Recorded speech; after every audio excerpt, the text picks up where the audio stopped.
Middle east में एक बार फिर से तनाव का पारा 7वें आसमान पर पहुंच गया और इस बार मामला सीधे तौर पर संयुक्त अरब अमीरात यानी यूएई और ईरान के बीच खड़ा हो गया। हालात की गंभीरता को देखते हुए यूएई ने ईरान के खिलाफ एक बहुत बड़ा और कड़ा आर्थिक कदम उठाया है।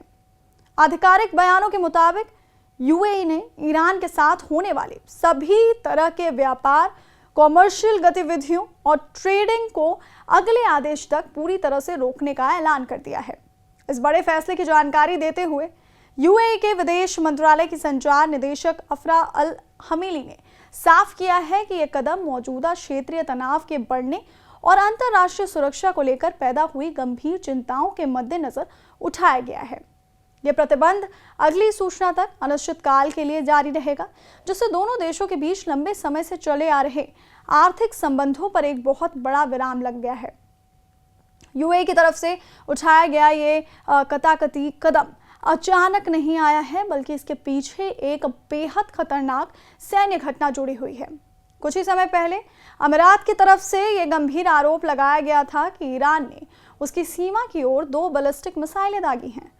यूएई के रक्षा मंत्रालय के अनुसार उनकी अत्याधुनिक वायु रक्षा प्रणाली ने ईरान की तरफ से आ रही इन 2 मिसाइलों को ट्रैक किया था।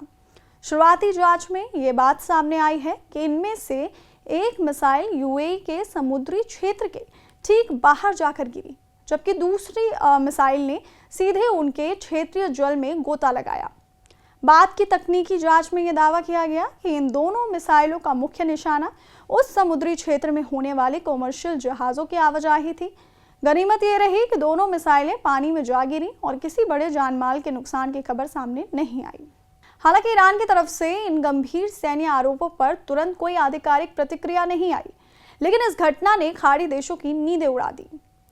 इस पूरे भू राजनीतिक संकट के केंद्र में दुनिया का सबसे संवेदनशील और रणनीतिक समुद्री मार्ग यानी स्ट्रेट ऑफ हॉर्मुज आ गया है।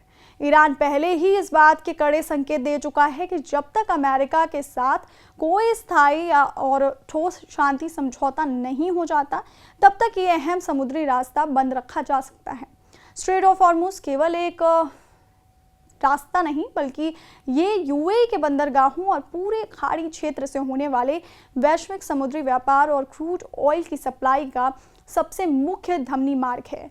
ऐसे में इस रास्ते के आसपास तनाव बढ़ना पूरी दुनिया के लिए चिंता का विषय बन गया है, क्योंकि इससे वैश्विक तेल आपूर्ति और अर्थव्यवस्था बुरी तरह से प्रभावित हो सकती है। दूसरी ओर यूएई का ये भी कहना है कि वो आज भी क्षेत्र में शांति, कूटनीतिक बातचीत और आपसी सहयोग के रास्ते पर चलने को लेकर सकारात्मक रुख रखता है, लेकिन देश की सुरक्षा और नागरिकों की रक्षा सर्वोपरि होने के चलते उसे ये कड़ा आर्थिक प्रतिबंध लगाने को लेकर मजबूर होना पड़ेगा। अगर इस संघर्ष के पिछले इतिहास पर नजर डालें तो पश्चिम एशिया में जब युद्ध की शुरुआत हुई थी, तब यूएई को ईरान की तरफ से भारी हमलों का सामना करना पड़ा था। उस दौर में यूएई ने दावा किया था कि उसे लगभग 3000 ईरानी मिसाइलों और ड्रोनों के हमलों को झेलना पड़ा था, जिसकी मुख्य वजह इस देश में अमेरिकी एयरबेस का होना बताया गया था। भारी हमलों और टूरिज्म सेक्टर को हुए अरबों के नुकसान के बावजूद यूएई उन देशों में सबसे आगे था जो कूटनीतिक के जरिए शांति चाहते थे। हालांकि साल के बीच में हुए एक समझौते के बाद हमलों पर कुछ समय के लिए विराम लगा था और उम्मीद बंधी थी कि हालात सुधरेंगे। यहाँ तक कि ईरान और अमेरिका के बीच हुए एमओयू के तहत ईरान में होने वाले $300 बिलियन के विशाल निवेश में यूएई सबसे आगे खड़ा था। लेकिन ताज़ा प्रतिबंधों और व्यापारिक रिश्तों के टूटने से इस बड़ी आर्थिक योजना पर पानी फिरता हुआ नजर आ रहा है।